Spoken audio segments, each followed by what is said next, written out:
Yo, what's up mga ka-daily? So, for today's video is papakita ko sa inyo kung ano yung mga naging agenda natin the whole day dahil today is Eid al-Adha dito sa UAE.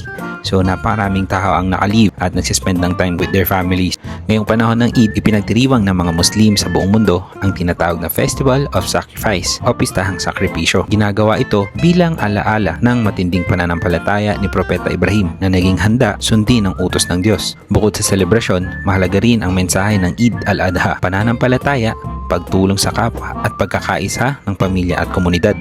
Kaya sa araw na ito, maraming Muslim ang nagtitipon para sa panalangin, salo-salo at pagbibigayan. Ang pakikiisa sa mga kapatid nating Muslim sa mga ganitong selebrasyon ay napakagandang experience lalo na sa ating mga OFW dito sa Middle East. Sa mga ganitong okasyon o holiday, hindi lang selebrasyon ang inaabangan ng mga tao, pati rin ang malalaking holiday sales sa mall or online bookings. Kaya ngayong araw, maghahanap tayo ng mga sale dahil meron ako isang pangarap na mic na talagang gusto ko nang makuha para at least mas quality pa yung mga voice over na gagawin ko. Sa mga oras na to, makikipag-meet na ako sa isa sa mga client ko, pero bago ang lahat, talagay nga muna namin dito sa isa sa donation box dito sa Dubai ang mga damit na hindi na namin na nagagamit dahil ito yung mga natirang damit na dineclutter namin dahil nag-live selling nga kami at yung iba na ibenta rin namin at napagkakitaan. Karaniwan, ang mga donated clothes ay dinidirekta o ibinibigay sa mga nangangailangang pamilya at workers. Pinapadala rin to sa charity program sa UAE o sa ibang bansa. Minsan binibenta rin ng mga charities sa shops or thrift shops. Ang kikitain naman ay mapupunta sa humanitarian projects or donations. Sa mga oras na to, on the way na rin pala kami sa meeting place namin ni brother.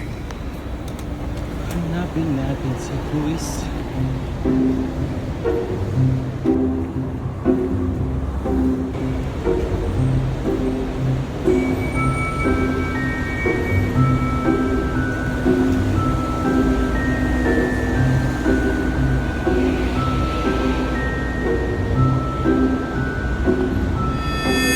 Thank you very much.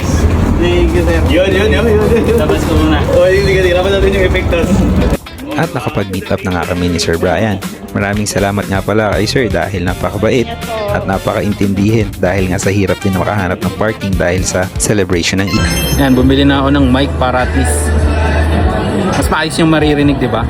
Kailangan mo talaga mag-invest kasi ilang beses na akong bumili ng mga mic pero talagang hindi malinis yung tunog, so kailangan kong bumili ng mas maayos na mic.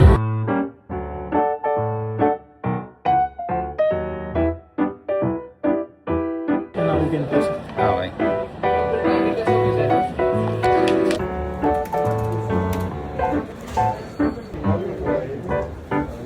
A warranty from Emax and DJI. A warranty for DJI directly. Okay, like in the UAE. yeah, in the UAE. So I only need to show them this receipt. Yeah. For normal any issue, hardware issue. Hardware issue. No liquid damage should be there. No problem. Yeah. Thank you. Welcome, sir. Thank you. So sa mga panahon na ito, nabili ko na nga ang pangarap kong mic. Sobrang excited na rin akong i-testing to.